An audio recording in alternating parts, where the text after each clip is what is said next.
નમસ્કાર મિત્રો, હું નિકુંજ ગોડેશ્વર આપ સર્વનું એજુ સફર પરિવારમાં હાર્દિક સ્વાગત કરું છું। મિત્રો, આપણે ભણી રહ્યા છીએ ગણિત એટલે કે મેથ્સ, અને એનો સબ ટોપિક છે આજનો જે આપણો એ છે નફો અને ખોટ।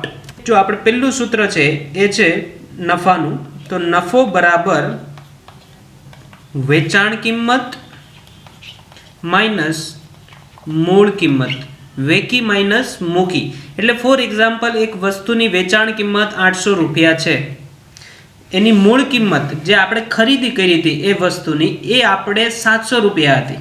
700 રૂપિયામાં ખરીદી અને 800 રૂપિયામાં વેચી તો એનો નફો જ થાય નેચરલી। તો એ નફો આપણને 100 રૂપિયા મળ્યો, તો એ આપણો થઈ ગયો નફો। હવે આપણે બીજું સૂત્ર ફરી પાછું યાદ કરી લઈએ ખોટ માટેનું। ખોટ તો મેં તમને આગળ એક ટ્રીક કીધી હતી કે ખોટ જ્યારે હોય ત્યારે ખો મુ એટલે પહેલો અક્ષર જ રાખવાનું, મૂકી માઇનસ વેકી। એક આપણે ઉદાહરણ તરીકે આમાં જોઈએ, જો મૂળ કિંમત માઇનસ વેચાણ કિંમત, તો આપણી મૂળ કિંમત છે એ 500 રૂપિયા હોય અને એની વેચાણ કિંમત એ 300 રૂપિયા હોય, તો હવે આપણે જે ખરીદી 500 રૂપિયામાં કરી હતી એ વસ્તુ આપણે 300 માં વેચી દઈએ તો આપણને ખોટ ગઈ। તો એ ખોટ કેટલા રૂપિયા થઈ? 200 રૂપિયા। તો એ થઈ ગઈ ખોટ। શું કામ? કારણ કે મૂળ કિંમત જે છે એના કરતા આપણે વેચાણ કિંમત જે વસ્તુ વેચી એ ઓછા રૂપિયામાં વેચી, તો એ ખોટ ગઈ। આ રીતના ખોટ આપણે શોધી શકીએ। અને ત્રીજું એક સૂત્ર છે એ પણ તમે યાદ રાખજો કે જ્યારે પડતર કિંમત શોધવાની હોય, પડતર કિંમત બરાબર તો મૂળ કિંમત પ્લસ ખરાજત, ખરાજત એટલે ખર્ચો, એવું તમે યાદ રાખી શકો। ફોર એક્ઝામ્પલ, એક ટીવી આપણે 1000 રૂપિયાનું લીધું વત્તા એ ટીવીને આપણે ઘરે લાવતા 300 રૂપિયા રેકડીવાળાને ચૂકવ્યા, તો એ એની ખરાજત થઈ ગયા 300 રૂપિયા। હવે એની કેટલા રૂપિયા આપણે ટીવી પડ્યું ઘરે? આપણી પડતર કિંમત કેટલી પડી? તો 1000 વત્તા 300, કારણ કે 300 એ આપણે ચૂકવ્યા રેકડીવાળાને, એ તો આપણા ખીચામાંથી ગયા જ, એટલે 1300 રૂપિયા આપણી પડતર કિંમત થઈ ગઈ। ઓકે, આ 3 સૂત્ર તમે યાદ રાખશો એટલે આગળના દાખલા તમને ગણવામાં થોડી સરળતા પડશે। હવે આપણે ઉદાહરણ તરીકે આગળ દાખલામાં જોઈએ। જો પહેલું ઉદાહરણ છે કે પૂર્વીએ ₹9600 માં એક જૂનું સ્કૂટર દલાલ મારફત 2% દલાલી આપીને ખરીદ્યું, તો પૂર્વીને આ સ્કૂટર કેટલા રૂપિયામાં પડ્યું? તો અહીંયા આપણે પહેલા સૌપ્રથમ શું શોધવું પડે? તો કે દલાલ મારફત 2% દલાલી આપી, તો એ 2% આપણે શોધવાના। પહેલા 9600 ના 2% દલાલી કેટલી થાય એ આપણે શોધીએ। તો કે દલાલી બરાબર 9600 રૂપિયા ના 2%, કારણ કે 9600 રૂપિયા છે એની દલાલી 2% હતી, તો હવે આપણે એની ત્રિરાશી મેળવી પડે કે 100 રૂપિયા એ 2 રૂપિયા આપણે ચૂકવીએ, તો 9600 રૂપિયા એ કેટલા રૂપિયા ચૂકવવાના? તો એની આપણે ત્રિરાશી મેકીએ ત્યારે 9600 ગુણ્યા 2 અને એના છેદમાં 100, આ એની ત્રિરાશી આપણે કરી। હવે આપણે અહીંયા છેદ ઉડાડી દઈએ, આ 0 અને આ નીચેના 2 0 કટ થઈ જાય। 96 ગુણ્યા 2 જો આપણે કરીએ તો આપણને જવાબ મળે 192 રૂપિયા। આ આપણે દલાલી ચૂકવણી કરી, તો આપણને દલાલી કેટલી મળી? 192 રૂપિયા। તો હવે આપણે એની પડતર કિંમત અહીંયા શોધવાની છે। શું કામ? કારણ કે આ કેટલા રૂપિયામાં એ સ્કૂટર પડ્યું એવું આપણે અહીંયા રકમમાં પૂછ્યું છે, તો આપણે પકી બરાબર, આપણે આગળ પકીનું સૂત્ર લખ્યું હતું કે મૂળ કિંમત, એની જે મૂળ કિંમત હોય એ વત્તા ખરાજત અથવા ખર્ચ, તો ખર્ચ એ આપણી દલાલને ચૂકવાય, તેથી પકી બરાબર મૂળ કિંમત કેટલી હતી? તો કે 9600 વત્તા એની દલાલી એટલે કે ખર્ચ 192 રૂપિયામાં એડ કરી દઈએ તો આપણને એની પડતર કિંમત મળી જાય। તો પડતર કિંમત બરાબર 9600 વત્તા 192 કરો, તો 9600 વત્તા 192 કરો એટલે તમને જવાબ મળશે, એ મળશે 9792 રૂપિયા। 9600 વત્તા 100 કરો એટલે 9700 અને વત્તા ઉપરના 92 એટલે 9700, 9792 રૂપિયા આની મૂળ કિંમત પડતર કિંમત મળે. તો આપણે અહીંયા કહી શકીએ કે જૂનું જે સ્કૂટર છે એ સ્કૂટર એમને 9,792 રૂપિયામાં પડ્યું હશે, કારણ કે એને આ ખર્ચ આપણે એમાં એડ કર્યો. તો આ રીતના આપણે પડતર કિંમત શોધી. હજી આપણે ઉદાહરણ જોઈએ આગળ. સુરેશ દલાલ મારફત જૂની મોટર કાર 65,000માં વેચી. તેણે દલાલને 1.5% દલાલી આપી હોય તો તેને મોટર કારના કેટલા રૂપિયા ઉપજ્યા? જો એના હાથમાં કેટલા રૂપિયા આવ્યા એ આપણે શોધવાનું છે. તો 65,000માં એમણે એ વેચી હતી. તો અહીંયા આપણે પહેલા દલાલી શોધી લઈએ આગળના દાખલાની જેમ જ. તો દલાલી બરાબર 65,000 રકમમાં કીધું છે એ પ્રમાણે ના 1.5%. અહીંયા કીધું છે 65,000 નો 1.5% દલાલી આપી. તો એ દલાલી પહેલા આપણે શોધ્યું હોય તો એના 1.5% આપણે ગણી લઈએ પહેલા. તો ત્રિરાશિ મેકવાની કે 100 રૂપિયાએ 1.5% એ ચૂકવે તો 65,000 રૂપિયાએ કેટલા રૂપિયા ચૂકવે? તો 65,000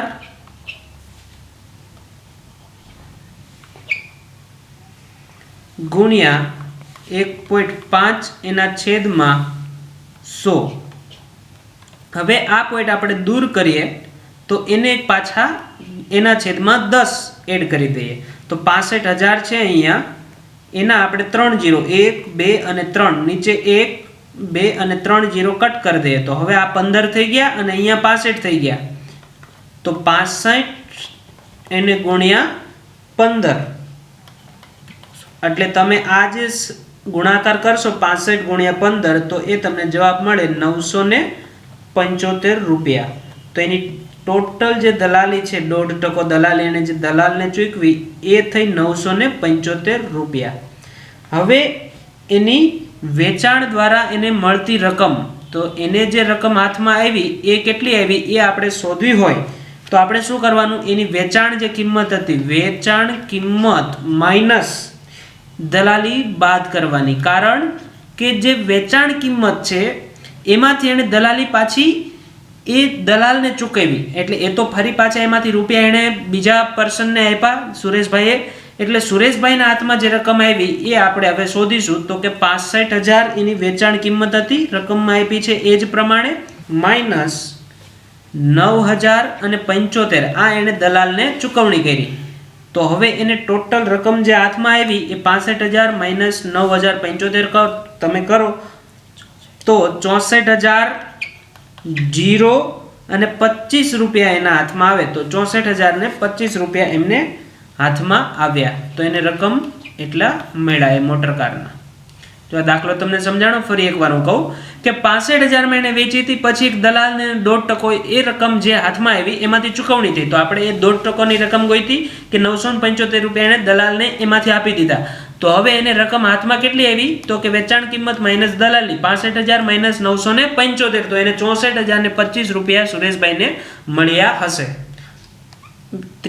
ત્રીજો દાખલો આપણે જોઈએ. જો એક રમકડાની છાપેલી કિંમત રૂપિયા 460 છે, જો વેપારી ગ્રાહકને 15% વળતર એટલે કે ડિસ્કાઉન્ટ આપે તો ગ્રાહકને કેટલા રૂપિયા વળતર મળે? તો બહુ સહેલો દાખલો છે, માત્ર ત્રિરાશિ મૂકવાની છે કે આપણે ડિસ્કાઉન્ટ એટલે કે વળતર કેટલું મળ્યું? તો કે 15%. પણ કેટલાના? તો કે 460% ના 15%. તો હવે આપણે ત્રિરાશિ મૂકી દઈએ કે 100 રૂપિયાએ એ 15% ડિસ્કાઉન્ટ એટલે કે વળતર આપે તો 460 રૂપિયાએ કેટલા રૂપિયા ડિસ્કાઉન્ટ મળશે એવું આપણે ત્રિરાશિ મૂકી. તો 460 એને ગુણ્યા 15 અને છેદમાં 100. જો પહેલા આપણે છેદ ઉડાડીએ તો આ 0 અને આ 0 કટ થઈ ગયો. હવે 46 ગુણ્યા 15 આપણે કરવા જઈએ તો અઘરું પડે, પણ આ 0 નીચે છે એટલે આપણે શું કરવાનું? 46 ગુણ્યા 1.5. જો 46 ગુણ્યા 1.5 આપણે કર્યું તો હવે એનો જવાબ આપણને મળશે એ મળશે 69 રૂપીસ, એટલે કે 69 રૂપિયા આપણને મળે. તો હવે આપણે રકમમાં જોઈએ ફરી પાછું. એક રમકડાની છાપેલી કિંમત રૂપિયા 460 છે. જો વેપારીને ગ્રાહકને 15% વળતર એટલે કે ડિસ્કાઉન્ટ આપે તો ગ્રાહકને કેટલા રૂપિયા વળતર મળ્યું? તો કે 69 રૂપિયા ગ્રાહકને વળતર મળ્યું એવું આપણે કહી શકીએ. બહુ સહેલો દાખલો હતો. એના પછીનો એક દાખલો ગણીએ.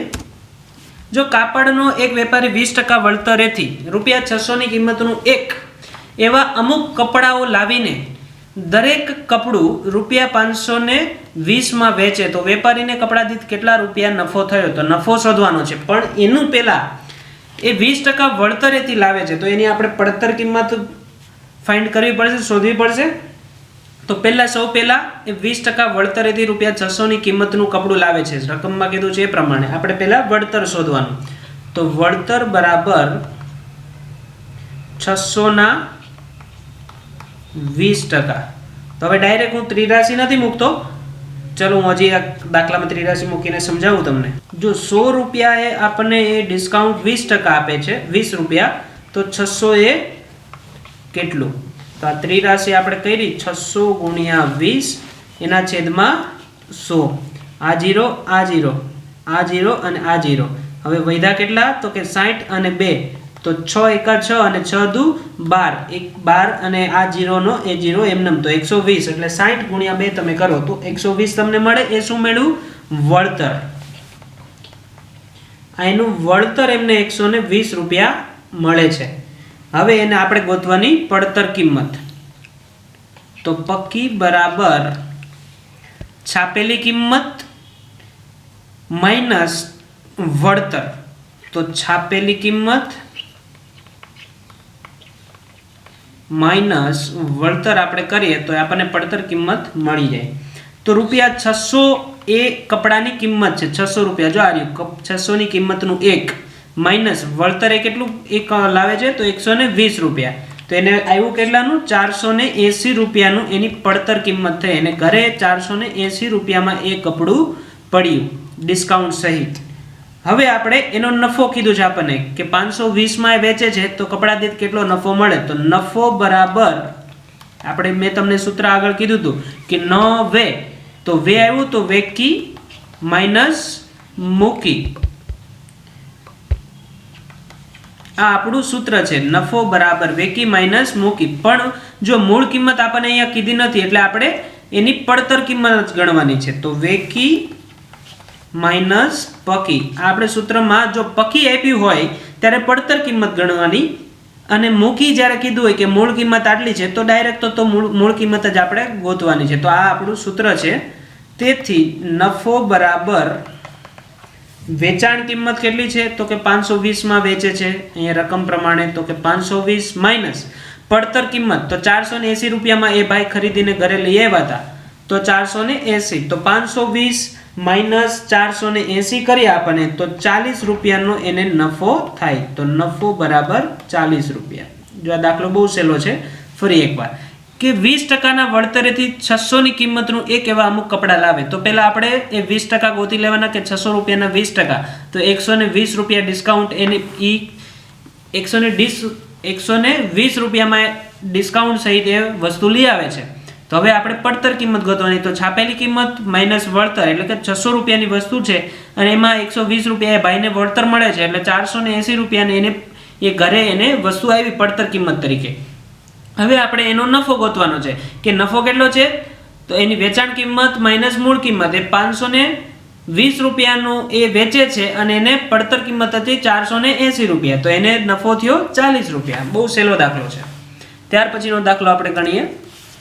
જો વિરલ બહાર ગામથી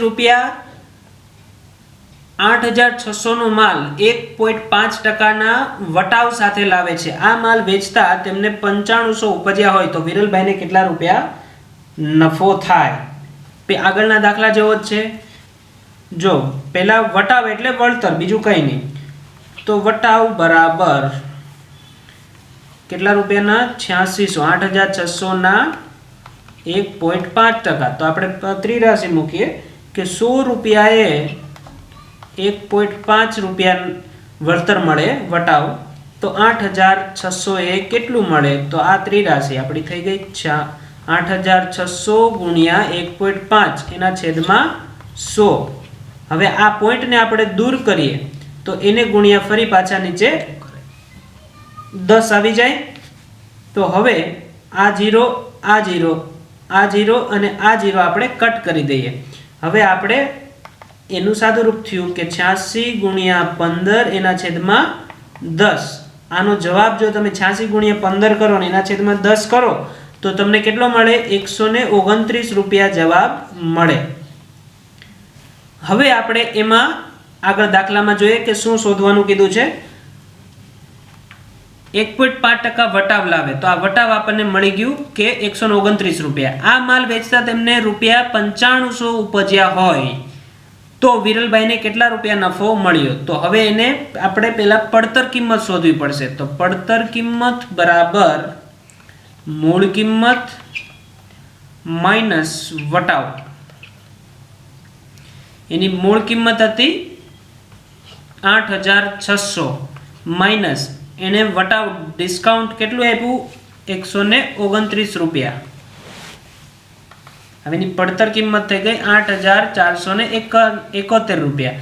8600 માંથી 129 તમે બાદ કરો તો 8471 રૂપિયાની પડતર કિંમત થઈ ગઈ. હવે નફો બરાબર, હવે આપણને નફો શોધવાનું કીધું છે કે 9500 માં ઉપજ્યા હોય તો વિરલભાઈને કેટલા રૂપિયા નફો થાય? તો વેચાણ કિંમત માઇનસ પડતર કિંમત. આપણે આગળ જોયું હતું સૂત્ર એ પ્રમાણે. તો નફો બરાબર વેચાણ કિંમત કેટલું છે? 9500. અહીંયા કીધું છે રકમમાં 9500 ઉપજ્યા હોય તો એની વેચાણ કિંમત છે માઇનસ અને એની પડતર કિંમત ઉપર આપણે શોધી એ 8471. તો નફો બરાબર 9500 માઇનસ 8471 કરો તો 1029 રૂપિયા એમને નફો મળે. આ થઈ ગયું એનો નફો. બહુ સહેલો દાખલો છે. ત્યાર પછીનો આપણે એક દાખલો ગણીએ. જો કોઈ એક વસ્તુ છે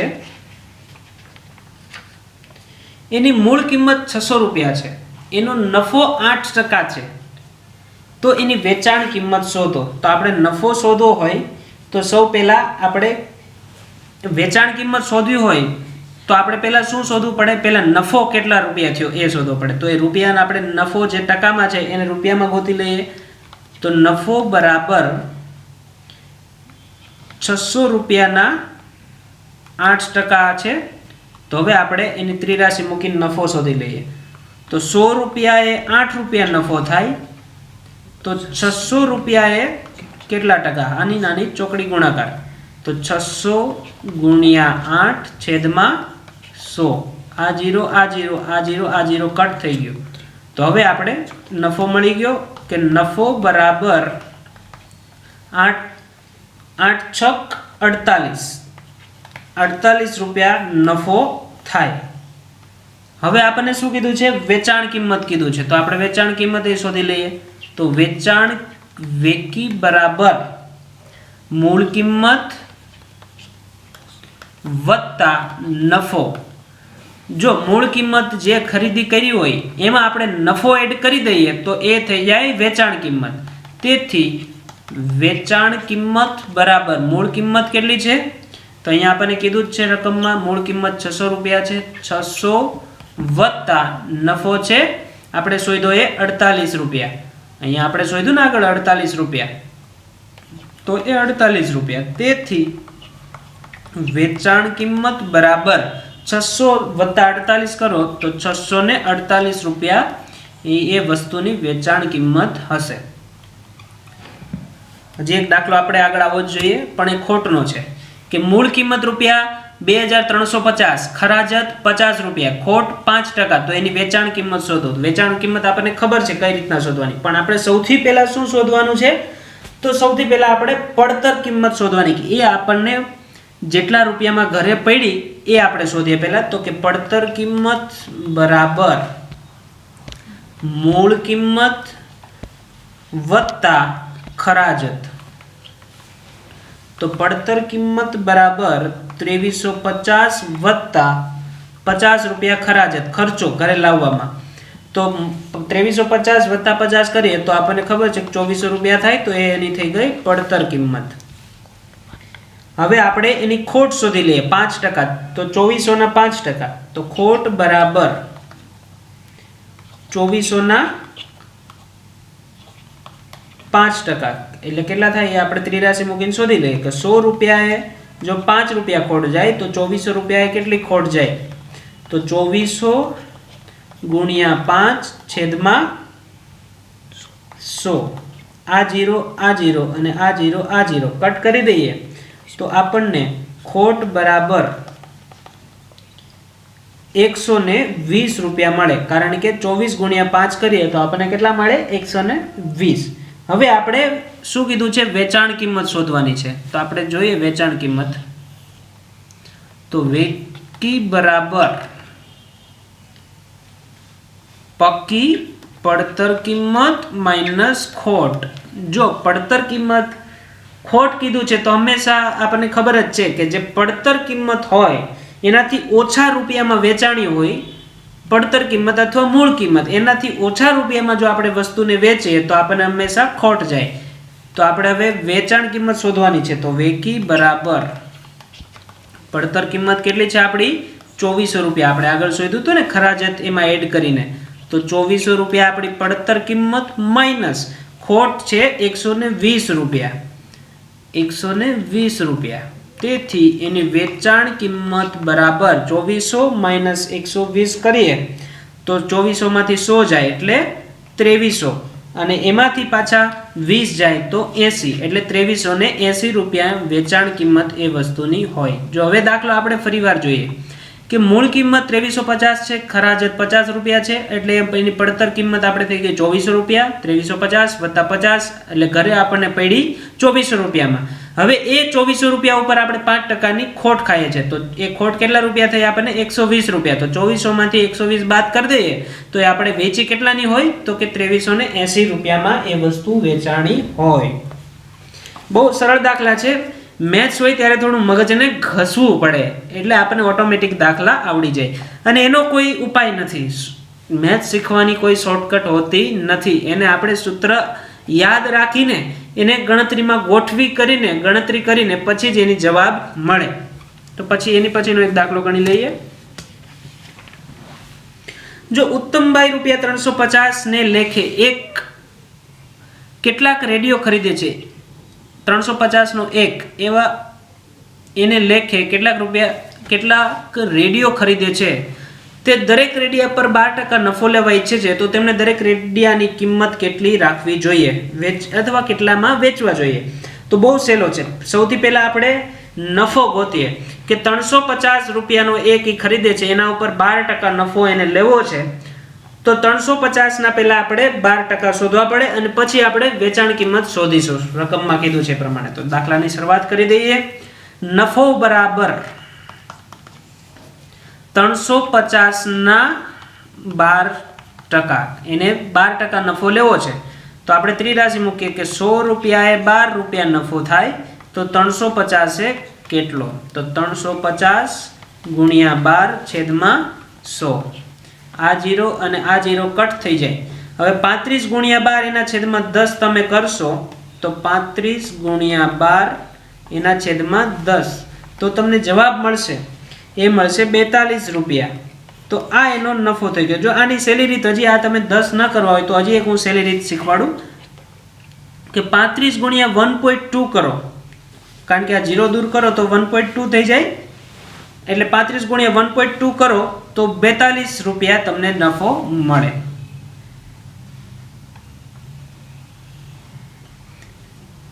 હવે આપણે જોઈએ વેચાણ કિંમત. એને જો રકમમાં પૂછ્યું તો તેમણે દરેક રેડિયો સી કિંમતે વેચવો જોઈએ. તો વેચાણ કિંમત સૂત્ર પ્રમાણે જ આપણે હાલે વેકી બરાબર મૂકી મૂળ કિંમત વત્તા નફો.